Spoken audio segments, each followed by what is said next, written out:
World की economy में इस समय रिसेशन का खतरा है, लेकिन इंडियन इकॉनमी ने 7.2% की ग्रोथ रजिस्टर की है।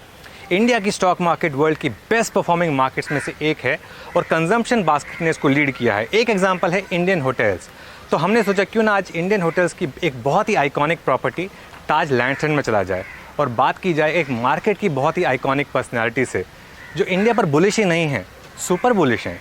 इनका मानना है कि पिछले 10 साल इंडिया के रहे हैं, लेकिन अगले 10 साल और भी बेटर रहने वाले हैं। आप समझ गए होंगे मैं बात कर रहा हूँ रिधम देसाई की। Rhythm Desai from Morgan Stanley. Rhythm, thank you so much हमें टाइम देने के लिए, और काफ़ी बिजी हैं आजकल आप, काफ़ी लोग आपके पीछे पड़े हुए होंगे जब से आपने वो रिपोर्ट निकाली है। तो बात की जाए ज़रा रिधम मार्केट की, और ज़रा एक बार ये समझा जाए कि आपने अपने रिपोर्ट में लिखा है कि एक बहुत ज़बरदस्त चेंज आया है इंडिया में पिछले 10 साल में। क्या मानना है आपका, किस तरीके के चेंजेस आए हैं और इससे अगले 10 साल में हमको क्या फ़ायदा मिलने वाला है? अनुज, पहले आपका बहुत बहुत धन्यवाद और मेरी माफ़ी कि आप जब से मैनेजिंग एडिटर बने CNBC आवाज़ के, मैं उस समय से आ नहीं पाया हूँ, तो ये अच्छा मौका आपने चुना है। Thank you so much. पिछले रिपोर्ट के आधार से आई थिंक मज़ा आएगा ये कॉन्वर्सेशन में। तो पिछले 10 सालों में भारत में बहुत सारे बदलाव आए हैं। जैसे कि पहले हम लोग फॉरेन फ्लोज पे बहुत निर्भर थे। 2015 में जब सरकार ने रिटायरमेंट फंड्स यानी प्रोविडेंट फंड और पेंशन फंड्स को शेयर बाज़ार में निवेश करने की जो उन्होंने परमिशन दी थी, उससे ऐसा हुआ कि हर एक महीने में क्योंकि PF और NPS में तो कोई आउटफ्लो आता नहीं है, तो हर महीने वो आके शेयर्स खरीदने लगे। तो वो बुनियाद जो बनी, उसके ऊपर हमारे रिटेल इन्वेस्टर्स आने लगे। तो अब जाके आपने देखा है पिछले 7-8 सालों से रिटेल का जो प्रभाव है बाज़ार पे वो बहुत बढ़ गया है। और आज जो रिस्क कैपिटल जो चाहिए, जो एंटरप्रेन्योर को बिजनेस शुरू करने के लिए जो रिस्क कैपिटल चाहिए, वो हमारे सोर्सेज से, हमारे डोमेस्टिक सोर्सेज से आ रहे हैं। अब हमें वो फॉरेन इन्वेस्टर्स पे निर्भर नहीं है, और उससे बहुत बदलाव आ गया है। क्योंकि ना पिछले आप देखोगे पिछले 25-30 साल में जब भी तेल का दाम बढ़ता था तो इंडिया में क्राइसिस आ जाती थी और शेयर बाज़ार गिर जाता था। उसके 2 कारण थे। एक तो पहले हम बहुत सारा तेल इंपोर्ट करते, तो हमें फिर डॉलर की आवश्यकता पड़ती थी।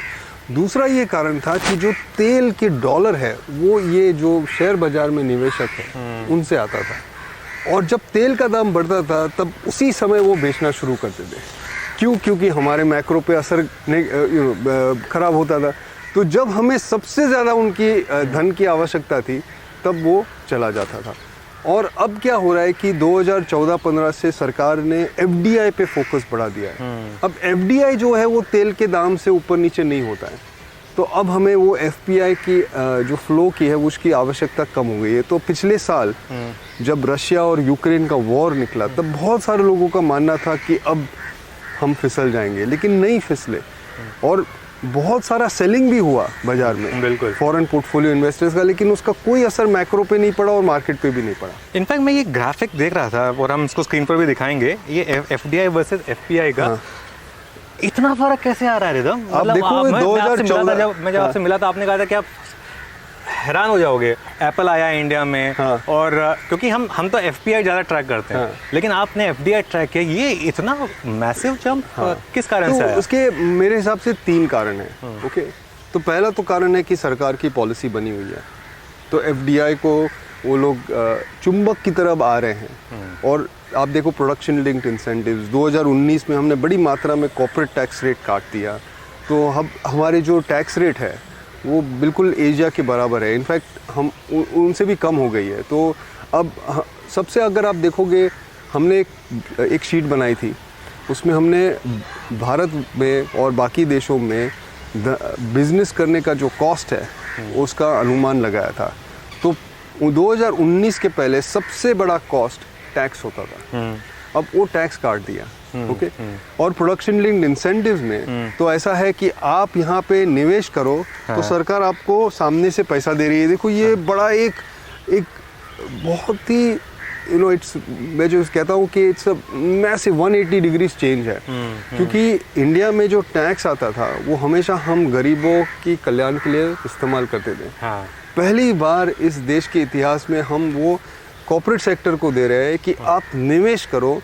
उससे क्या होता है, वो निवेश करते हैं तो उससे जॉब्स होते हैं और जॉब से वेतन आता है, वेतन से फिर एक वर्चुअस साइकिल खड़ा हो जाता है और सब लोग फिर ऊपर उठते हैं। तो ये पूरा मॉडल शिफ्ट हो गया है। तो ये पहला कारण। दूसरा कारण होता है बाहर का कारण है चाइना +1। तो ये जो आप कंपनीज की नाम ले रहे हैं वो उनकी चाइना में बहुत बड़ा इन्वेस्टमेंट है। अब आगे जाके उनको थोड़ा डाइवर्सिफाई करना है। डाइवर्सिफाई करने के लिए ज़्यादा देश बचे नहीं हैं बड़े स्तर पे। अब इन भारत की तुलना वियतनाम से होती है। वियतनाम का जीडीपी $500 बिलियन है, भारत का करीबन $4 ट्रिलियन है। अब आपको अगर $1 ट्रिलियन का निवेश करना हो तो वियतनाम में नहीं कर सकते हैं। हाँ, वो रिवॉर्ड फेवर में नहीं है। हाँ, तो इसीलिए वो एक दूसरा कारण। और तीसरा जो सबसे महत्वपूर्ण कारण है कि हम लोग पिछले अगर देखोगे 8-9 सालों में जो हमारा पर कैपिटा इनकम है, ओके, हर एक जो पर पर्सन हम लोग कमाई करते हैं वो $1400 था, आज $2300 हो गया है। अब $2300 पे क्या होता है कि एक हॉकी कर्व जैसे हम कहते हैं जे कर्व आता है। और हमारे यहाँ जो कंजम्पशन है वो अब कम्प्लीटली आप चेंज हो रहा है। अब जैसे आपने बोला कि हम इस होटल में हैं, अब आप देखो होटल के शेयर क्यों चल रहे हैं, क्योंकि पूरा कंजम्पशन बास्केट चेंज हो रहा है। और उसका भी अगर आप मुझे 1 मिनट दो मैं समझाता हूँ कि $2000 जब आदमी बनाता है उसमें से $1000 रोटी कपड़ा मकान में जाता है। ओके, अब इंडिया में लोग $400 की सेविंग करते हैं। $2000 में 400 की सेविंग करते हैं। तो बाकी सब खर्चे के लिए जिसमें आपके बच्चे को स्कूल भेजने का खर्चा, आपके घर को पेंट करने का खर्चा, वेकेशन का सब $600 में करना पड़ता है। जब ये 2000 से जब $3000 होता है तो 1000 का तो वहीं रहता है, रोटी कपड़ा मकान पे खर्चा बढ़ता नहीं है। जो $600 है वो $1600 हो जाते हैं। तो आपने उसमें 3 गुना फर्क पड़ जाता है, बहुत बड़ा। टोटल इनकम सिर्फ 50% बढ़ता है, लेकिन जो डिस्क्रिशनरी स्पेंडिंग जो हम कहते हैं उसको वो 3 गुना हो जाती है। तो ये तीसरा कारण है। 1 मिनट, तो उसके कारण अगर आप देखो जब सब ग्लोबल ब्रांड्स जो हैं, ओके, अब लुई विटॉन को देखो, उन्होंने अपने ग्लोबल ब्रांड एम्बेसडर को बना दिया है दीपिका पादुकोण। अब कल अभी 2-3 हफ्ते पहले गुची ने आलिया भट्ट को। क्यों? क्योंकि ये देश में सबसे बड़ी बिकवाली उनकी होने वाली है अगले 10 साल के लिए। तो ये तीसरा कारण हो गया। तो ये 3 कारण है जिससे लेके ये एफडीआई इतना बढ़ रहा है। आप आलिया भट्ट बोलती है, आपने बिल्कुल मेरे को थोड़ा सा इमोशनल कर दिया, क्योंकि मैं काफ़ी बड़ा फ़ैन हूँ उनका। नहीं, मैं इसमें सवाल ये पूछने वाला था कि इसमें प्रॉब्लम एक होती थी कि लोग बात करते थे के शेप रिकवरी की। मैं आपकी रिपोर्ट में बहुत ही इंटरेस्टिंग डेटा पढ़ा था। मेरे लिए सबसे इंपॉर्टेंट डेटा है कि major shift in consumption basket वो इनकम डिस्ट्रीब्यूशन की जो आप बात कर रहे हैं कि अभी $35,000 के अबव में सिर्फ 2% पॉपुलेशन है, जो आपको लग रहा है 7% पहुँच जाएगी। और बिलो 5000 जो 38% पॉपुलेशन है वो आपके हिसाब से सिर्फ 13% रह जाएगी। अगर ये हो गया तब तो हम बहुत ही जबरदस्त एक ब्रॉड बेस रिकवरी में आ जाएंगे। आप ये this is like hitting the nail on the head. क्योंकि क्या हो रहा है कि हमारा इनकम पिरामिड ऐसा है। ओके, अब वो धीमे धीमे ऐसा हो रहा है। आप प्रतिशत में बात करो लेकिन एब्सोल्यूट नंबर्स में बात करनी चाहिए। तो आज के दिन में ये जो $35,000 की इनकम कैटेगरी है, जो दुनिया के स्तर पे जिसको हम कहते हैं रिच हाउस होल्ड्स, रईस लोग, उनकी जो संख्या है वो कुल मिला के 50 लाख है। 50 लाख, ओके, दुनिया में नहीं, इंडिया में। ओके, हाँ। अब वो 10 साल के अंदर 2.5 करोड़ हो जाएंगे। तो 2 करोड़ लोग हो जाएंगे। 2 करोड़ लोग नहीं, 2 करोड़ घर 10 करोड़ लोग, ओके, करीबन 9 करोड़ लोग आएंगे। अब ये देखो आप, कोई भी देश में अगले 10 साल में 2 करोड़ लोग रिच नहीं हो रहे। ये एब्सोल्यूट नंबर बहुत इंपॉर्टेंट है। ये 20 मिलियन नंबर है। ये सब लोग स्मार्टफोन खरीदने, मतलब नॉट जो अपने निचले स्तर के स्मार्टफोन नहीं, सबसे महंगे वाले स्मार्टफोन करने वाले, ये लग्जरी बैग्स खरीदने वाले, ये लग्जरी कार्स खरीदने वाले। तो ये सब जो कंपनियां हैं जो इंडिया के बाहर है, आज भारत के बाहर है, वो सब आ रहे हैं क्योंकि ये 2 करोड़ की उनकी जो मार्केट है वो कहीं और नहीं मिल रही है। बिल्कुल। ओके, अब दूसरी बात जो आपने कही वो भी बहुत महत्वपूर्ण है। जो नीचे का है, आज नीचे का जो इनकम पिरामिड है वो इतना बड़ा है। बहुत लोग इंडिया में, बहुत लोग गरीब है। ओके, जिनको दिन के खाने के वांदे हैं। अब उनके लिए क्या हुआ है कि सरकार ने जो आधार का जो प्रोग्राम लॉन्च किया और डायरेक्ट बेनिफिट ट्रांसफ़र जो किया, उससे बहुत अंतर पड़ गया है। मेरा तो मानना है कि ये सबसे बड़ा बदलाव आया है। क्योंकि पहले भी हम सब्सिडी करते थे, लेकिन वो सब्सिडी कहाँ गायब हो जाती थी पता नहीं चलता था। मिडिल मैन था, करप्शन था, और हम लोग लेजर में साइन लेते थे गरीब लोग का, लेकिन उनको हम 100 रुपया देना चाहते थे लेकिन उनको सिर्फ 10 रुपया मिलता था, 90 रुपया गायब हो जाता था। तो जिनको हम पैसा पहुंचाने चाहते थे उनके पास पैसा पहुंचता ही नहीं था। मैंने एक हिसाब लगाया था कि 1985 से लेकर 2015 तक इस देश ने $500 बिलियन मतलब $500 ट्रिलियन का सब्सिडी का एक्सपेंडिचर किया था। ओके, आपको कहीं नहीं दिखेगा, गायब हो गया। ओके, अब लास्ट 8 सालों में ये जो आधार और डीबीटी के कारण जिनको हम पैसा पहुंचाना चाहते हैं उनके बैंक अकाउंट में डायरेक्टली जाता है। क्योंकि इसमें क्या हुआ कि प्रधानमंत्री ने पहले तो आधार एक्सेलरेट करवाया, ओके, फिर उसके बाद सब बैंकों को बुला के बोला आप जनधन अकाउंट्स खोलो, और ये जब सब तैयारी हो गई उसको 2 साल लगे, उसके बाद ये डीबीटी आ गया। अब डीबीटी में और एक चीज़ हुई है कि सिर्फ कैश का ट्रांसफ़र नहीं हो रहा है, अब हम QR कोड्स भेज रहे हैं, क्योंकि सरकार को पता है कि अब अगर आपने किसी के अकाउंट में कैश भेजा तो वो कैश किस तरह से इस्तेमाल होगा इसका आपको अंदाज़ा नहीं है। अब आपको उनकी बच्ची को स्कूल भेजना है, ओके, आप फीस भेज रहे हो, वो कहीं और इस्तेमाल हो जाएगी। ओके, तो अब QR कोड भेजे जाते हैं, जो QR कोड सिर्फ स्कूल में फी के लिए इस्तेमाल हो सकते हैं। तो अब हो गई गारंटी कि बच्ची स्कूल टारगेटेड है वो वहीं पे जा रहा है। तो बहुत बड़ा ये जो है ना कोविड में इसका बहुत फायदा हो गया, क्योंकि कोविड में यूएस ने क्या किया, अमेरिका ने क्या किया, 2.2 ट्रिलियन डॉलर्स उन्होंने उनके लोगों के बैंक के खाते में पैसे डाल दिए। हर एक महीने $800 का ट्रांसफ़र हो रहा था। ये जहाँ कहाँ खर्च हुआ उनको पता नहीं चला। अभी इसके कारण महंगाई का दर बढ़ गया। हमने क्या किया, हमने खाना भेजा, फूड ग्रेन भेजे, क्योंकि जो सबसे ज़्यादा प्रॉब्लम था, जो सबसे ज़्यादा प्रॉब्लम गरीबों को हुआ वो ये था कि उनकी नौकरियां चली गई, उनको खाने के प्रॉब्लम्स हो गए। तो हमने फूड ग्रेन्स भेजे, इन्फ्लेशन नहीं आया, इसलिए इंडिया में वो महंगाई का दर आया ही नहीं जो बाकी देशों में आया। तो हमारे यहाँ इंटरेस्ट रेट भी कम बढ़े। अब RBI का मेरे हिसाब से तो साइकिल ख़त्म हो गया है, लेकिन उनको उतना नहीं बढ़ाना पड़ा जितना फेड को। हाँ, और अभी भी फेड का पता नहीं है कि रेट साइकिल ख़त्म हुआ है नहीं हुआ है, लेकिन चल रहा है वो। तो ये बहुत बड़ा बदलाव आया है। ये एक और आपकी रिपोर्ट में मेंशन है एक्चुअली कि जो एक पैटर्न था, जो कोरिलेशन था बिटवीन इंडियन रेट्स और फेड रेट्स, वो ख़त्म हुआ है। तो मतलब क्या रिदम ये एक बेसिक प्रीमाइस हो सकता है कि यहाँ से फेड को और बढ़ाना पड़े और RBI कट करना शुरू कर दे? पॉसिबिलिटी है इसकी? हमारा ये मानना नहीं है कि फेड बढ़ाएगी, लेकिन बाजार में अभी भी डिबेट है अमेरिका में। लेकिन ये जो आपने बात कही है ना, वो अगर आप देखोगे पिछले 30 सालों में जो भी समय में US रिसेशन हुआ है वो हमारे यहाँ बेयर मार्केट के साथ जुड़ा हुआ है। अच्छा, इंडिया के ग्रोथ साइकिल के साथ उतना कोरिलेशन नहीं है अपने शेयर बाजार का जितना US की ग्रोथ साइकिल के साथ। ऐसा क्या? क्योंकि एक तो पहले हम लोग वहाँ के कैपिटल मार्केट के फ्लोस पे डिपेंडेंट थे। दूसरा कि हम लोग की जो मॉनेटरी पॉलिसी थी वो इन्फ्लेशन को टारगेट नहीं कर रही थी। तो इसको हम इकोनॉमिक्स में मैक्रो स्टेबिलिटी कहते हैं। ये पूरा मैक्रो स्टेबिलिटी का बदलाव आया है। तो हम लोग अभी completely independent macro monetary policy नहीं कर सकते, लेकिन काफ़ी हद तक हमारी पॉलिसी हमारे इकोनॉमिक कंडीशंस पे आधार है, ना कि जो US में हो रहा है, क्योंकि हमें वो कैपिटल मार्केट फ्लोस के साथ अब कुछ ज़्यादा लेना देना नहीं है। तो ये बड़ा एक फ़र्क पड़ा है। तो उसके कारण ये जो कोरिलेशन है इंडिया के बाज़ार का और US की ग्रोथ साइकिल का, वो मेरे हिसाब से टूट गया है। बहुत शानदार। तो ये तो खैर सारे फैक्टर्स हो गए जो पिछले 1 दशक में जिन्होंने आपके हिसाब से बहुत सी चेंजेस लाए हैं।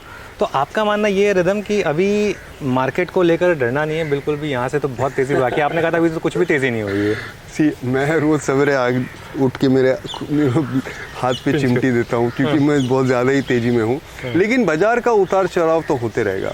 ये लोगों को समझना चाहिए, क्योंकि फियर और पेसिमिज्म और ऑप्टिमिज्म के साइकिल से चलता है बाजार। बिल्कुल, इकोनॉमी ऐसी चलती है, बाजार ऐसे चलता है। अल्टीमेटली दोनों सेम लाइन में जाते हैं, लेकिन वो थोड़ा सा अल्टीमेटली ऐसे जाएंगे, लेकिन जब वो यहाँ आता है उसके बाद गिरावट तो तय है, फिर वो यहाँ आएगा, फिर उसको उठना तय है। तो ये बाजार का साइकिल पहुंच गए वहाँ। नहीं समय है, लेकिन जो आम रिटेल इन्वेस्टर है जिनके पास एक्सपर्टाइज नहीं है, उनके लिए तो stay invested, hold, buy and hold strategy सबसे ज़्यादा अच्छी है। जो एक्सपर्ट्स है, जो ट्रेडिंग करते हैं, उनके लिए ये सब साइकिल्स ट्रेड करना, बट मेरा ये मानना है कि बहुत कम लोग हैं जो सक्सेसफुली ट्रेड कर सकते हैं साइकिल्स को।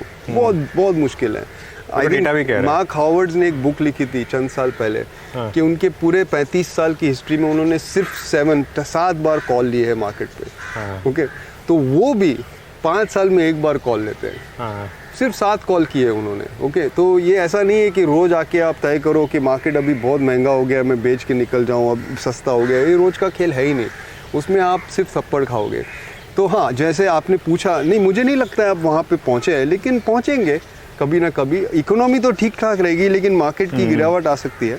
वहाँ अभी पहुँचे नहीं है। आई थिंक अभी तो ये मुझे तो जैसा लग रहा है कि शुरुआत हुई है, एक न्यू हाई बैठेगा, उसके ऊपर बाजार जाएगा, फिर थोड़ा सा प्रॉब्लम ये होगा ना अनुज, मेरे हिसाब से कि ये प्रॉब्लम नहीं कह सकते हैं उसको, लेकिन जो क्या मैं जो मानता हूँ कि ये साल के अंत तक मार्केट ये अनुमान करने लगेगा कि 2024 में ये देश में वापस एक मेजॉरिटी गवर्नमेंट आने वाली है। और अगर वो अनुमान बाजार ने कर दिया ओके किसी कारणवश, तो फिर मार्केट वो ऊंचाई पे आ जाएगा। और फिर वो जैसे 2014 में हुआ था, तो वो वहाँ से फिर मार्केट थोड़ा पहले सब कुछ प्राइसिंग कर लेगा।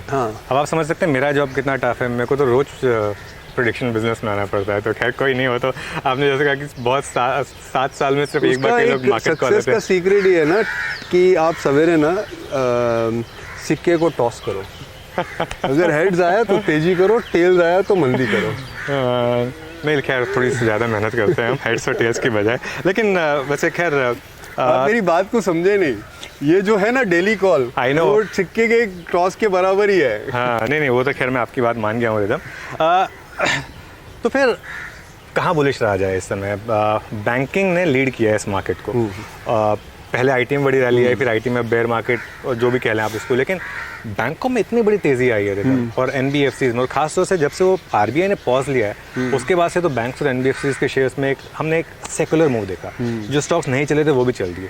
अब यहाँ पर कई लोगों का ये मानना है कि हम पीक अर्निंग से काफ़ी करीब हैं। आपको नहीं लगता? नहीं, बहुत समय है। पीक अर्निंग्स तो बैंकिंग में तो आया ही नहीं है। 5 साल के बाद आएंगे। अच्छा। अभी तो बहुत समय है। लेकिन अगर आप 12 महीने 6 और 12 महीने की बात करें तो मुझे एनबीएफसी में ज़्यादा तेजी लग रही है। क्योंकि अगर आरबीआई ने पॉज कर लिया है, जैसे हमारा मानना है कि अब आगे कोई उनकी रेट हाइक्स बची नहीं है, तो जो होलसेल लेंडर्स हैं उनकी जो फंडिंग कॉस्ट है वो अब या तो फ्लैटन आउट हो जाएगी या तो गिरने लगेगी। बैंक्स में क्या होता है कि उनकी डिपॉजिट्स की जो मेच्योरिटी है वो 1 साल की होती है, तो उनका अभी रिप्राइसिंग शुरू हुआ है, तो उनकी लायबिलिटी कॉस्ट, फंडिंग कॉस्ट बढ़ेगी, तो उनकी मार्जिन में थोड़ा सा कंप्रेशन आएगा। तो एनबीएफसी और बैंक्स की मैं अगर तुलना करूं तो मुझे एनबीएफसी ज़्यादा पसंद है। लेकिन दोनों फाइनेंशियल सेक्टर पूरा, जैसे प्राइवेट सेक्टर का जो कर्जा है जीडीपी की तुलना में वो सिर्फ 57% है। चाइना में वो 220 है, अमेरिका में 200 है, ज़्यादातर यूरोप में 180 और 200 के बीच में। तो जैसे हम कहते हैं अंग्रेजी में, India is very very under levered. कोई डेट ही नहीं बचा है। वो जो पूरा 2017 से लेके 2021 तक पूरा फ्लश आउट हो गया है। ओके, तो एनपीएस सब चले गए सिस्टम से। बैंक्स के आप देखो तो उनकी टियर 1 रेशियोज एकदम ठीक ठाक हैं। तो सिस्टम में कर्ज नहीं है, तो जब तक वो नहीं आएगा तब तक ये चलते रहेगा। मुझे लग रहा है ये साइकिल में ये जो 57 है वो 100 हो जाएगा। अब पिछली साइकिल की बात करूँ, वो 25 वाला करीबन 62 पे अटका, 62 पे अटका, 25 वाला 62 पे अटका। अब ये शुरू हो रहा है 50 के आसपास। कॉर्पोरेट डेट की बात करें तो ये मुझे लगता है करीबन 85-90 के आसपास जाके अटकेगा। तो आपको बहुत तेज़ी दिखेगी। अगर ऑफ कोर्स ऊपर नीचे होते रहेगा बाजार, लेकिन ये तो लॉन्ग टर्म तेजी है। उसमें एक जो मार्केट मान के चला कि अब एनपीए पूरी तरह से खत्म हो गया, लेकिन प्रॉब्लम यही आती है ना कि जब एनपीए, अभी जैसे आरबीआई गवर्नर ने भी कहा, एनपीए एक्चुअली अच्छे टाइम में आते हैं, तो वो एनपीए आएंगे, बट बहुत समय है अभी, तो लेंडिंग तो शुरू होने दो। अच्छा, अभी टाइम लगेगा। चलिए एक काम करते हैं। अभी तो बैंक्स बहुत कॉशियसली लेंड कर रहे हैं। समझ गए। जब वो लेंडिंग 2008, 9, 10 की तरह हो जाएगा, वो 3 साल में 35% कंपाउंडेड क्रेडिट ग्रोथ हुआ, और इंफ्रास्ट्रक्चर सेक्टर को सालाना 50% क्रेडिट ग्रोथ हुआ। अभी हम लोग वहीं पहुंचे नहीं है अभी तक। कि आप एनबीएफसीज पर काफ़ी बुलिश हैं। एनबीएफसीज में भी अलग अलग तरह की एनबीएफसीज हैं। एक तो आपकी क्लासिकल बजाज फाइनेंस टाइप की एनबीएफसीज हैं, एक आपकी ऑटो एनबीएफसीज हैं जिनमें हमने अच्छा मूव देखा है, एक उसके अलावा गोल्ड एनबीएफसीज हैं। जैसे अक्रॉस द बोर्ड आप बुलिश हैं या कोई एक पर्टिकुलर सेट है जहाँ पर आप ज़्यादा बुलिश हैं? नहीं, मुझे ज़्यादा अंतर नहीं दिखता इन दिनों इनमें। क्योंकि जो कहानी मैं समझा रहा हूँ 12 महीने की, वो लायबिलिटी कॉस्ट, मतलब उनके फंडिंग कॉस्ट से लेके है, तो सबको फंडिंग कॉस्ट का फ़ायदा होगा। अब वो जहाँ पे लैंड कर रहे हैं वहाँ पे ग्रोथ रेट्स अलग हो सकते हैं। जैसे ऑटो सेक्टर में मुझे लग रहा है अगले 12-24 महीने में बहुत तेज़ी आएगी, तो वहाँ पे लैंडिंग ग्रोथ शायद ज़्यादा हो सके, तो वो थोड़ा सा अंतर आएगा। लेकिन जो मेन स्टोरी है, जो मेन कहानी है, वो लैंडिंग कॉस्ट को लेके है। ग्रोथ तो सबका आएगा, लैंडिंग ग्रोथ तो पूरे सिस्टम में आने वाला है, बैंक्स को भी मिलने वाला है। ओके, यहाँ पे जो समस्या है वो निम्स की है। तो बैंक्स में 6-8 महीने का ये जो निम का प्रेशर है ना, वो है थोड़ा सा, जो एनबीएफसीज में नहीं है। ठीक है, परफेक्ट। अच्छा, ऑब्वियसली जब एनबीएफसीज और बैंक्स ग्रो कर रहे हैं तो इसका मतलब ये है कि वो किसी को फाइनेंस कर रहे हैं तभी ग्रो कर रहे हैं। और एक इंडिया में जो लास्ट बुल मार्केट आई थी उसमें 2 पिलर्स थे, consumption and those financing consumption. तो फाइनेंसिंग का तो हमने बात कर ली, कंजम्पशन की बात करें, कंजम्पशन में मैसिव रैली हुई है।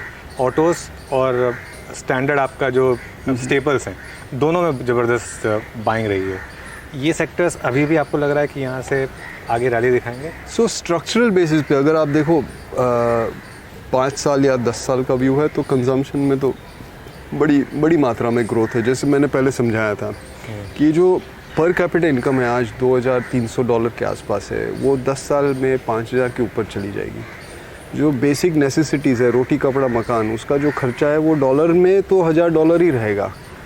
तो ये जो नॉन स्टेपल कंजम्पशन, जिसको हम डिस्क्रेशनरी कंजम्पशन कहते हैं, उसमें बहुत बड़ी ग्रोथ आने वाली है। वो $600 का जो आंकड़ा है आज का, वो जाके अगले 10 साल में करीबन $3,500 हो जाएगा। तो आप 6 गुना वहाँ पे ग्रोथ लगाओगे, तो आप देख लो कितना होता है प्रति साल। उसका कंपाउंडिंग इफेक्ट जो है ना, हर एक कंपनी को जो कंजम्पशन सेक्टर में, उसको ये महसूस होगी। तो ये एक ही पर्टिकुलर सेक्टर में नहीं, अब हर एक कंजम्पशन सेक्टर में डिमांड सप्लाई का अंदाज़ा लगाना पड़ेगा। कहीं पे कंपटीशन बढ़ने वाली है, कहीं पे नहीं आएगी, तो वो एक आई थिंक ध्यान रखना पड़ेगा। अगर कंपटीशन बढ़ रही है तो मार्जिन पे प्रेशर आएगा, तो अर्निंग्स ग्रोथ उतना नहीं आएगा। जहाँ पे नहीं आ रहा है सप्लाई, वहाँ पे आएगा।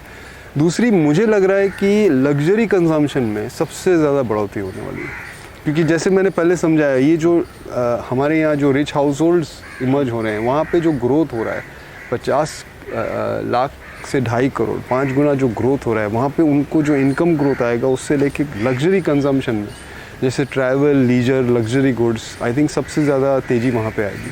तो रिदम, ये क्या हम, क्योंकि हम सब के सब थोड़े से रिसेंसी बायस के भी शिकार होते हैं, और थोड़ा शायद मैं अपने बारे में कह रहा हूँ, शायद उतनी आगे की सोच नहीं रखते हैं कि जिस तरीके की रैली इंडियन होटल्स, एक मैं स्टॉक स्पेसिफिक नहीं जा रहा हूँ, लेकिन जिस तरीके की रैली इस कैटेगरी के स्टॉक्स में आई है, और बहुत लोगों का मानना है कि शायद ये स्टॉक्स महंगे हो गए। आपके हिसाब से लॉन्ग टर्म में अभी भी काफ़ी नहीं हुए होंगे थोड़े महंगे, तो उन पर करेक्शन आ सकता है, आता भी है।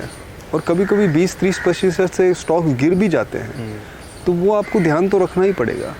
तो हो सकता है कि कुछ ऐसे स्टॉक्स हैं जहाँ 2-3 साल की अर्निंग्स डिस्काउंट हो गई है, और वहाँ पे या तो अभी स्टैग्नेशन आएगा, या तो वो स्टॉक्स एकदम से गिर जाएंगे और फिर वापस अट्रैक्टिव हो जाएंगे। मैं अर्निंग्स ग्रोथ की बात कर रहा हूँ, वैल्यूएशन की बात, अलग अलग स्टॉक्स के अलग अलग लेवल्स हैं, तो वो आपको अनुमान लगाना पड़ेगा। अब वैल्यूएशन को भी आपको ध्यान से देखना है। लोग क्या करते हैं, पी रेशियो देख लेते हैं। हाँ। तो ये सबसे बेसिक नहीं, सबसे यूजलेस मेट्रिक है। उसका कुछ भी लेना देना नहीं है स्टॉक प्राइस। स्टॉक प्राइस क्या होता है, जो आगे का जो आपको कैश फ्लो में ग्रोथ हो रहा है उसको हम डिस्काउंट करके उसका प्रेजेंट वैल्यू निकाल के, वो होता है स्टॉक का वैल्यू। पी का कोई लेना देना, पी क्या है, अगले साल के अर्निंग्स या पिछले साल के अर्निंग्स के आधार पे है। तो उसका क्या लेना देना है स्टॉक के वैल्यू के साथ। तो एक बहुत ही रफ टूल है जो डेंजरस है इस्तेमाल करना, क्योंकि कुछ लोग ऐसा मानते हैं अगर 40-50 का पी हो गया तो स्टॉक महंगा हो गया, ओके, और 10 का पी हो गया तो स्टॉक सस्ता हो गया। इतना आसान नहीं है। इतना अगर आसान होता ना तो everybody would be making money in the market. इतना आसान नहीं। मेरा तो ये मानना है कि अगर पी आपका बहुत कम है तो ध्यान रखो, कुछ तो गड़बड़ है। क्योंकि बाजार 10 में से 8 बार सही होता है। ठीक बात। तो सिर्फ 1-2 बार गलत होती है बाजार। इनफैक्ट मेरे 30 साल की करियर में मार्केट सिर्फ 2-3 बार गलत हुई है। एक बार गलत हुई थी मार्च 1992 में, ओके, जब सेंसेक्स का पी 50 था। ये स्टॉक्स को छोड़ो, सेंसेक्स का पी 50 था जो आज 20 है। तो इमेजिन करो आप, सेंसेक्स का पी 50 हो गया। फिर 2000 की साल में जब टेक बबल हुआ था, ओके, फिर 2008 में ग्लोबल फाइनेंशियल क्राइसिस के बॉटम पे और टॉप पे भी, दोनों बार। 2020 में मैं नहीं मानता हूँ मार्केट गलत था, गिरे थे स्टॉक्स, लेकिन जैसे मैं अभी उसका हिंदी अनुवाद करना मुझे आता नहीं, आप मुझे हेल्प कीजिए कि it was the point of maximum uncertainty in my life. बिल्कुल। 30 साल में इतनी अनसर्टेनिटी नहीं थी। 2008 में तो हमें पता था क्या हो रहा है, ओके, अनुमान सिर्फ ये लगाना था कि क्या पॉलिसी एक्शन आएगी और कब टर्न अराउंड होगा। 2020 में पता नहीं था कि ह्यूमैनिटी सर्वाइव करेगी। 2020 का जो कोविड का जो मामला था उसमें किसी को नहीं पता था, लेकिन एक मैंने सीखा था, जो मैं सब बुक्स पढ़ता हूँ ना, उसमें से 2-4 चीज़ सीख लेता हूँ। तो उसमें एक सीखा था मैंने कि point of maximum uncertainty is also the point of maximum return. तो मैं मार्च एंड अर्ली अप्रैल में एकदम तेजी में आ गया कि बट मुझे एक्चुअली नहीं पता था कि कोविड में क्या होने वाला है। मैं कोविड पे ये सिर्फ भाव से मैं जा रहा था। भाव भगवान है, भाव से आप काम करो, सब सही हो जाता है। बिल्कुल नहीं, बिल्कुल सही बात है एकदम। और उस समय वो टाइम अलग था, और वो उस समय जिसने पैसा डाला होगा उसके तो खैर ज़बरदस्त चांदी, जो भी कहिए आप। तो रिदम, एक और बड़े सेक्टर की बात कर लेते हैं जहाँ पर आपने काफ़ी समय से ट्रैक किया, और क्योंकि आप इतने फॉरेन इन्वेस्टर से भी मिलते रहते हैं, इस समय इंडियन आईटी को लेकर क्या व्यू बन रहा है? क्योंकि कोविड के बाद हमने मैसिव रैली देखी।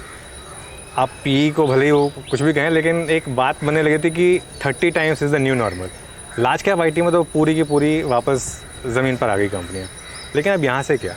यूएस में हमारा नहीं मानना है कि रिसेशन आ रहा है, लेकिन कुछ सूत्रों का मानना है कि रिसेशन आएगा। रिसेशन में आईटी स्पेंडिंग कट्स आएंगे, तो ये अभी भाव में आ रहे हैं। तो मेरे हिसाब से ये भाव में आ गया है। US recession is priced in, okay. अब जो डिबेट है नया, एक्चुअली यूएस रिसेशन के परे जाता है, वो एआई पे है कि आर्टिफिशियल इंटेलिजेंस को लेके कितना नुकसान होगा या कितना फ़ायदा होगा। मेरे हिसाब से अगले 3-4 साल में फ़ायदा है, उसके बाद नुकसान हो सकता है, क्योंकि ये पूरा जो एआई का रोल आउट है उसके लिए कोडिंग करना पड़ता है, और कोडिंग में सबसे माहिर इंडियन इंजीनियर्स हैं, सबसे सस्ते इंडियन इंजीनियर्स हैं। तो आपको अगर बड़ी मात्रा में एआई का कोडिंग करना है तो ये पूरा जो रेवेन्यू है वो इंडिया को आएगा। तो मेरे हिसाब से ये भाव में आ गया है। अब देखते हैं, अगर यूएस रिसेशन आया और ख़राब रिसेशन आया और 4-5 क्वार्टर का ग्रोथ चला गया तो फिर हो सकता है कि और गिरावट आए, लेकिन बेस केस में आई थिंक इट्स प्राइस्ड। आपने एआई यूज़ किया है? मैं तो काफ़ी यूज़ कर रहा हूँ। मैं अपना सुबह जो बुलेट पॉइंट्स बनाता हूँ उनको चैट जीपीटी में डाल के बोलता है मेरे लिए इसका एक ब्लॉग बना दो, और वो ब्लॉग बना देता है। तो कहीं आपको कई बार ऐसा लगता है कि जैसे कई जॉब्स रिस्क पर हैं कि कहीं ये ऐसा तो नहीं होने वाला है वाकई में? मतलब आप मैं स्टॉक मार्केट थोड़ा अलग हटके सवाल पूछ रहा हूँ। ये 6000 साल से चले आ रहा है, ये नई बात नहीं है। जब फोरेजर्स थे, जो हंटर्स थे, उनकी नौकरियां खतरे में आ गई जब फार्मर आ गया, ओके। हम बात करें 1870-80 की, ओके, न्यूयॉर्क में जो लोकल ट्रांसपोर्ट था वो हॉर्स कैरेजेस पे होता था, घोड़ा गाड़ी पे। मैं घोड़ा गाड़ी में बैठा हूँ बहुत सालों तक, मेरे गांव में सिर्फ घोड़ा गाड़ी चलती थी। फिर रिक्शा आ गई, ओके, वहाँ पे गाड़ी आ गई। तो ये सब जो हॉर्स कैरेजेस वाले थे उनकी नौकरियां खतरे में आ गई। लेकिन इकोनॉमी तो आगे बढ़ती है, टेक्नोलॉजी से कभी इकोनॉमी पीछे नहीं गई है। इकोनॉमी हाँ मैं मानता हूँ कुछ कुछ ऐसी है जो नौकरियां बंद हो जाएगी, कुछ कुछ परिवारों को तकलीफ भी होगी, कुछ कुछ रीस्किलिंग होगा, लेकिन इकोनॉमी तो आगे बढ़ेगी। और आईटी सर्विसेज में भी ये बार बार हुआ है। ओके, ईआरपी था, ईआरपी से हम क्लाउड पे आए, तो जब क्लाउड में आए तो लोगों को लगा कि अब बहुत मंदी आ जाएगी, क्योंकि क्लाउड के बाद अभी क्या इनके पास रेवेन्यूज आएगा। अब क्लाउड से एआई में आ रहे हैं, हाँ। तो एआई में भी वही चर्चा हो रही है। तो ये तो ट्रांजिशन टेक्नोलॉजी की तो होती रहती है।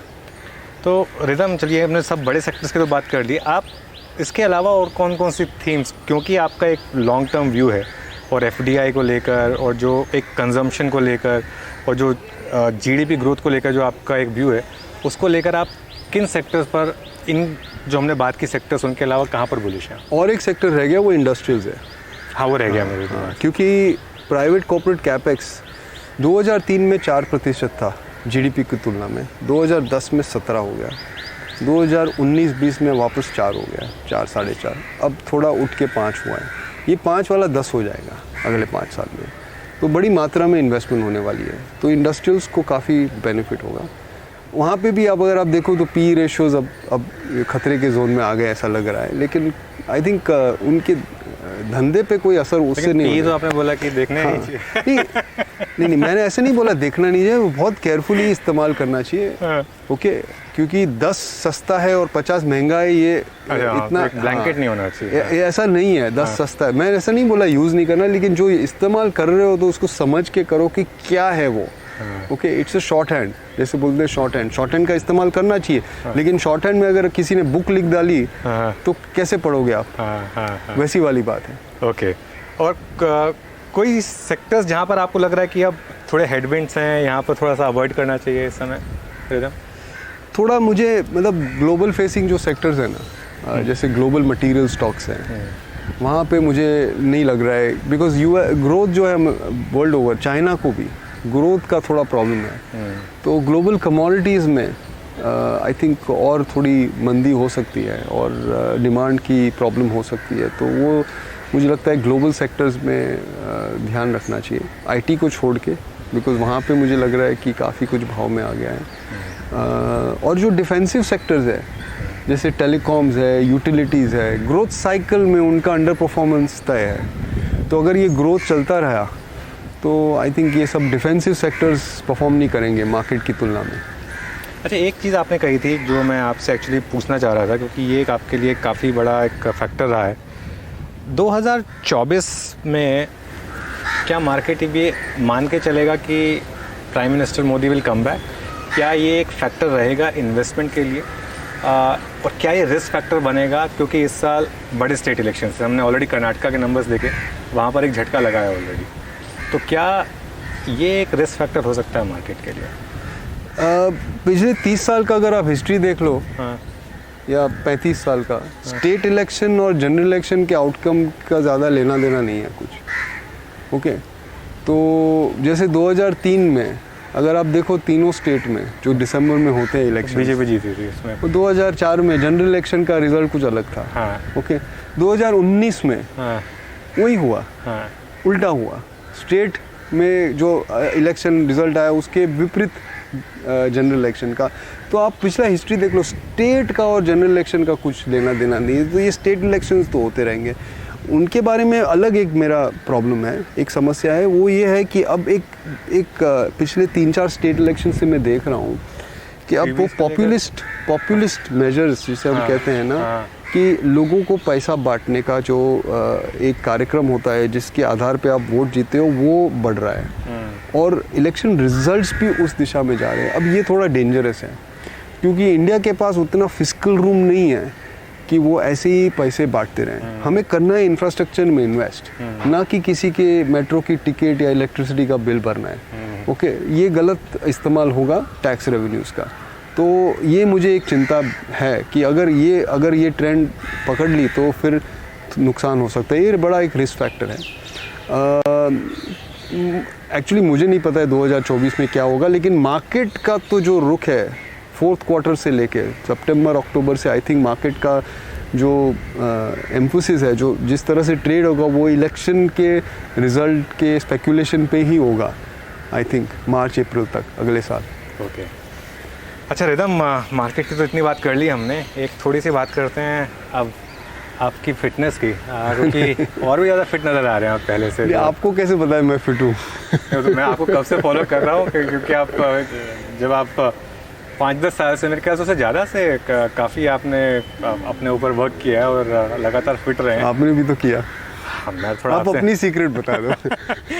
आप जैसे हमें बोल रहे थे कैमरा के सामने ही नहीं बोल रहे थे, आउटसाइड बोल रहे थे कि 18 किलो वज़न कम किया अनुज ने 3 महीने में। मैंने तो इतना नहीं किया था, आप बताओ। नहीं, मैंने तो वो सब चीज़ें छोड़ दी जो मुझे अच्छी लगती थी, जैसे कि मैदा, शुगर, अल्कोहल, चाय और जो भी वाइट चीज़, वाइट राइस, वो सब छोड़ दिया। और जो चीज़ नहीं अच्छी लगती थी करनी, जैसे कि भागना और जिम जाना, वो शुरू किया। बस मैंने सिंपल रखा। यही है सीक्रेट। ओके तो आपने एकदम लोग इतने पैसे इस्तेमाल करते हैं हेल्थ की एडवाइस के लिए, लेकिन सबको पता है कि हेल्थ कहाँ से आता है, सबको पता है, लेकिन फिर भी वो पैसे खर्चने से पहले वो पता नहीं, वो उनको मोटिवेशन नहीं आता है। सिंपल है, आई मीन इसमें ज़्यादा कॉम्प्लिकेटेड है नहीं। रेगुलर एक्सरसाइज करो, रेगुलर स्लीप लो, सोना रखो, समय पे सो, समय पे उठो, सूर्य की प्रार्थना करो, पूरी ऊर्जा वहाँ से आती है। हाँ, थोड़ा सा स्ट्रेचिंग, योगा करो, योगासन मेरे हिसाब से बहुत अच्छा है। आप कर रहे हो जैसे रेजिस्टेंस ट्रेनिंग, थोड़ा कार्डियो करो और खाने पे नज़र रखो। बिल्कुल, स्लीप बहुत ज़रूरी है। देखिए ये बिल्कुल मैं भूल गया था बोलना, मैं क्योंकि पिछले 3 महीने का पैटर्न रहा है, 8 घंटे की स्लीप एक बहुत रेगुलर है, वो बहुत और हो सके तो थोड़ा ध्यान भी कर दो अंदर। चलिए मेडिटेशन ऐड कर दो। मेडिटेशन ऐड करिए। चलिए रिदम, एक आखिरी सवाल आपसे पूछूंगा। एक कोई ऐसी बुक जो आपने अभी रिसेंटली पढ़ी हो, जो आप चाहते हैं कि हमारे एक एवरेज इन्वेस्टर्स पढ़ें, मार्केट से रिलेटेड ना भी हो, नॉन मार्केट रिलेटेड, क्योंकि आपने कहा कि कई बार नॉन मार्केट रिलेटेड बुक पढ़ने से मार्केट में भी फ़ायदा हो जाता है। कोई ऐसी बुक जो आपको बहुत अच्छी लगी हो? एक 2008 में बुक लिखी थी फिजिसिस्ट डेविड डॉइच ने, okay, the beginning of infinity. तो वो बुक बहुत समय लगा मुझे पढ़ने के लिए, बहुत हैवी बुक है। हर एक पन्ने को सब समझने में और पढ़ने में 10-12 मिनट लगे। कभी कभी मुझे वापस पढ़ना पड़ता था, क्योंकि 3-4 पन्ने के आगे बात समझ में नहीं आई तो वापस जाओ पढ़ो।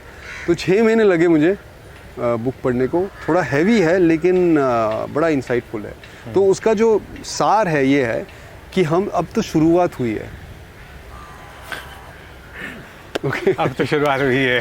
तो बिल्कुल यही रिदम का व्यू भी है मार्केट को लेकर, इंडिया की इकोनॉमी को लेकर। मोर इम्पोर्टेंट देन मार्केट ये व्यू है इंडिया की इकोनॉमी को लेकर कि अभी तो शुरुआत हुई है। अगर ऐसा है तो फिर बने रहिए मार्केट में, पैसा इन्वेस्ट करिए, डिसिप्लिन मत तोड़िए अपना, SIPs कंटिन्यू करिए और इस ग्रोथ स्टोरी में पार्टिसिपेट करिए। Rhythm, thank you so much. Thank you. बहुत मज़ा आया आपसे बात करके। और मुझे अब आपसे कोई शिकायत नहीं है। जैसा आपने कहा कि काफ़ी बहुत समय बाद आपने मुझे समय दिया, लेकिन बहुत अपॉर्चुन टाइम पे दिया और सबसे पहले मुझे समय दिया और इतना ज़्यादा टाइम दिया, उसके लिए thank you so much. Thank you.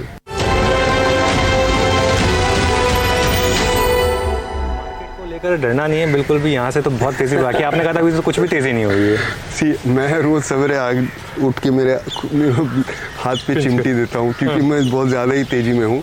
लेकिन बाजार का उतार चढ़ाव तो होते रहेगा, ये लोगों को समझना चाहिए। क्योंकि फियर और पेसिमिज्म और ऑप्टिमिज्म के साइकिल से चलता है बाजार। बिल्कुल, इकोनॉमी ऐसी चलती है, बाजार ऐसे चलता है। अल्टीमेटली दोनों सेम लाइन में जाते हैं, लेकिन वो थोड़ा सा अल्टीमेटली ऐसे जाएंगे। लेकिन जब वो यहाँ आता है उसके बाद गिरावट तो तय है, फिर वो यहाँ आएगा, फिर उसको उठना तय है। तो ये बाजार का साइकिल पहुंच गए वहाँ। नहीं, समय है। लेकिन जो आम रिटेल इन्वेस्टर है, जिनके पास एक्सपर्टाइज नहीं है, के लिए तो stay invested, hold, buy and hold strategy सबसे ज़्यादा अच्छी है। जो एक्सपर्ट्स है, जो ट्रेडिंग करते हैं, उनके लिए ये सब साइकिल्स ट्रेड करना। बट मेरा ये मानना है कि बहुत कम लोग हैं जो सक्सेसफुली ट्रेड कर सकते हैं साइकिल्स को। बहुत मुश्किल है। आई थिंक मार्क हॉवर्ड्स ने एक बुक लिखी थी चंद साल पहले कि उनके पूरे 35 साल की हिस्ट्री में उन्होंने सिर्फ 7 बार कॉल लिए है मार्केट पे। ओके, तो वो भी 5 साल में एक बार कॉल लेते हैं। हाँ सिर्फ 7 कॉल किए उन्होंने। ओके, तो ये ऐसा नहीं है कि रोज़ आके आप तय करो कि मार्केट अभी बहुत महंगा हो गया, मैं बेच के निकल जाऊँ, अब सस्ता हो गया। ये रोज़ का खेल है ही नहीं, उसमें आप सिर्फ थप्पड़ खाओगे। तो हाँ, जैसे आपने पूछा, नहीं मुझे नहीं लगता है आप वहाँ पे पहुँचे हैं, लेकिन पहुँचेंगे कभी ना कभी। इकोनॉमी तो ठीक ठाक रहेगी, लेकिन मार्केट की गिरावट आ सकती है। वहाँ अभी पहुँचे नहीं है। आई थिंक अभी तो ये मुझे तो जैसा लग रहा है कि शुरुआत हुई है। एक न्यू हाई बैठेगा, उसके ऊपर बाजार जाएगा, फिर थोड़ा सा प्रॉब्लम ये होगा ना अनुज, मेरे हिसाब से कि ये प्रॉब्लम नहीं कह सकते उसको, लेकिन जो क्या मैं जो मानता हूँ कि ये साल के अंत तक मार्केट ये अनुमान करने लगेगा कि 2024 में ये देश में वापस एक मेजॉरिटी गवर्नमेंट आने वाली है। और अगर वो अनुमान बाजार ने कर दिया ओके किसी कारणवश, तो फिर मार्केट वो ऊंचाई पे आ जाएगा। और फिर वो जैसे 2014 में हुआ था, तो वो वहाँ से फिर मार्केट थोड़ा फ्लैट हो जाएगा, कोई पहले ही सब कुछ प्राइसिंग कर लेगा। हाँ। अब आप समझ सकते हैं मेरा जॉब कितना टफ है, मेरे को तो रोज प्रेडिक्शन बिजनेस में आना पड़ता है। तो खैर कोई नहीं हो, तो आपने जैसे कहा कि बहुत 7 साल में सिर्फ एक बार के लोग मार्केट को सक्सेस का सीक्रेट ये है ना कि आप सवेरे ना सिक्के को टॉस करो। अगर हेड्स आया तो तेजी करो, टेल्स आया तो मंदी करो। नहीं खैर थोड़ी सी ज़्यादा मेहनत करते हैं हम हेड्स और टेल्स की बजाय। लेकिन वैसे खैर आप मेरी बात को समझे नहीं, ये जो है ना डेली कॉल, आई नो, वो सिक्के के टॉस के बराबर ही है। हाँ नहीं वो तो खैर मैं आपकी बात मान गया हूँ एकदम। तो फिर कहाँ बुलिश रहा जाए इस समय? बैंकिंग ने लीड किया है इस मार्केट को। पहले आईटी में बड़ी रैली आई, फिर आईटी में बेयर मार्केट और जो भी कह लें आप इसको, लेकिन बैंकों में इतनी बड़ी तेजी आई है रिटर्न और एनबीएफसीज में, और खासतौर से जब से वो आरबीआई ने पॉज लिया है उसके बाद से तो बैंक्स और एनबीएफसीज के शेयर्स में हमने एक सेकुलर मूव देखा। जो स्टॉक्स नहीं चले थे वो भी चल दिए। अब यहाँ पर कई लोगों का ये मानना है कि हम पीक अर्निंग से काफ़ी करीब हैं। आपको नहीं लगता? नहीं, बहुत समय है। पीक अर्निंग्स तो बैंकिंग में तो आया ही नहीं है। हाँ। 5 साल के बाद आएंगे। अच्छा। अभी तो बहुत समय है। लेकिन अगर आप 12 महीने 6 और 12 महीने की बात करें तो मुझे एनबीएफसी में ज़्यादा तेजी लग रही है। क्योंकि अगर आरबीआई ने पॉज कर लिया है, जैसे हमारा मानना है कि अब आगे कोई उनकी रेट हाइक्स बची नहीं है, तो जो होलसेल लेंडर्स हैं उनकी जो फंडिंग कॉस्ट है वो अब या तो फ्लैटन आउट हो जाएगी या तो गिरने लगेगी। बैंक्स में क्या होता है कि उनकी डिपॉजिट्स की जो मैच्योरिटी है वो 1 साल की होती है, तो उनका अभी रिप्राइसिंग शुरू हुआ है, तो उनकी लायबिलिटी कॉस्ट, फंडिंग कॉस्ट बढ़ेगी, तो उनकी मार्जिन में थोड़ा सा कंप्रेशन आएगा। तो एनबीएफसी और बैंक्स की मैं अगर तुलना करूँ तो मुझे एनबीएफसी ज़्यादा पसंद है। लेकिन दोनों फाइनेंशियल सेक्टर पूरा, जैसे प्राइवेट सेक्टर का जो कर्जा है जीडीपी की तुलना में वो सिर्फ 57% है। चाइना में वो 220 है, अमेरिका में 200 है, ज़्यादातर यूरोप में 180 और 200 के बीच में। तो जैसे हम कहते हैं अंग्रेजी में, India is very very under levered. कोई डेट ही नहीं बचा है। वो जो पूरा 2017 से लेके 2021 तक पूरा फ्लश आउट हो गया है। ओके, तो एनपीएस सब चले गए सिस्टम से। बैंक्स के आप देखो तो उनकी टियर 1 रेशियोज एकदम ठीक ठाक हैं।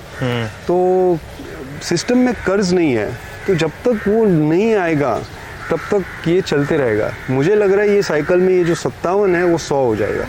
अब पिछली साइकिल की बात करूँ, वो 25 वाला करीबन 62 पे अटका, 62 पे अटका, 25 वाला 62 पे अटका। अब ये शुरू हो रहा है 50 के आसपास। कॉर्पोरेट डेट की बात करें तो ये मुझे लगता है करीबन 85-90 के आसपास जाके अटकेगा, तो आपको बहुत तेज़ी दिखेगी। ऑब्वियसली जब एनबीएफसीज और बैंक्स ग्रो कर रहे हैं तो इसका मतलब ये है कि वो किसी को फाइनेंस कर रहे हैं तभी ग्रो कर रहे हैं। और एक इंडिया में जो लास्ट बुल मार्केट आई थी उसमें 2 पिलर्स थे, consumption and those financing consumption. तो फाइनेंसिंग का तो हमने बात कर ली, कंजम्पशन की बात करें, कंजम्पशन में मैसिव रैली हुई है। ऑटोज़ और स्टैंडर्ड आपका जो स्टेपल्स हैं दोनों में ज़बरदस्त बाइंग रही है। ये सेक्टर्स अभी भी आपको लग रहा है कि यहाँ से आगे रैली दिखाएंगे? सो स्ट्रक्चरल बेसिस पे अगर आप देखो 5 साल या 10 साल का व्यू है तो कंजम्पशन में तो बड़ी मात्रा में ग्रोथ है। जैसे मैंने पहले समझाया था कि जो पर कैपिटा इनकम है आज $2,300 के आसपास है, वो 10 साल में 5,000 के ऊपर चली जाएगी। जो बेसिक नेसेसिटीज़ है, रोटी कपड़ा मकान, उसका जो खर्चा है वो डॉलर में तो $1,000 ही रहेगा। तो ये जो नॉन स्टेपल कंजम्पशन, जिसको हम डिस्क्रेशनरी कंजम कहते हैं, उसमें बहुत बड़ी ग्रोथ आने वाली है। वो $600 का जो आंकड़ा है आज का, वो जाके अगले 10 साल में करीबन $3,500 हो जाएगा। तो आप 6 गुना वहाँ पे ग्रोथ लगाओगे, तो आप देख लो कितना होता है प्रति साल। उसका कंपाउंडिंग इफेक्ट जो है ना, हर एक कंपनी को जो कंजम्पशन सेक्टर में, उसको ये महसूस होगी। तो ये एक ही पर्टिकुलर सेक्टर में नहीं, अब हर एक कंजम्पशन सेक्टर में डिमांड सप्लाई का अंदाज़ा लगाना पड़ेगा। कहीं पे कंपटीशन बढ़ने वाली है, कहीं पे नहीं आएगी, तो वो एक आई थिंक ध्यान रखना पड़ेगा। अगर कंपटीशन बढ़ रही है तो मार्जिन पे प्रेशर आएगा, तो अर्निंग्स ग्रोथ उतना नहीं आएगा। जहाँ पे नहीं आ रहा है सप्लाई, वहाँ पे आएगा।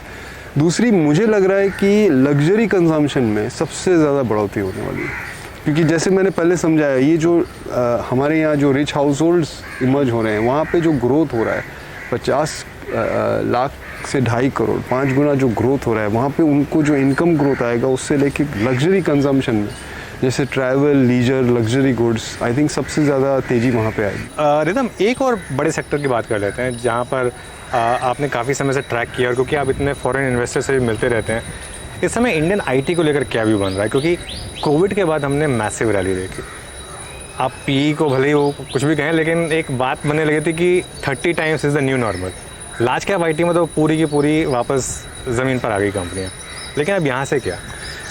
यूएस में हमारा नहीं मानना है कि रिसेशन आ रहा है, लेकिन कुछ सूत्रों का मानना है कि रिसेशन आएगा। रिसेशन में आईटी स्पेंडिंग कट्स आएंगे, तो ये अभी भाव में आ रहा है। तो मेरे हिसाब से ये भाव में आ गया है। US recession is priced in, okay.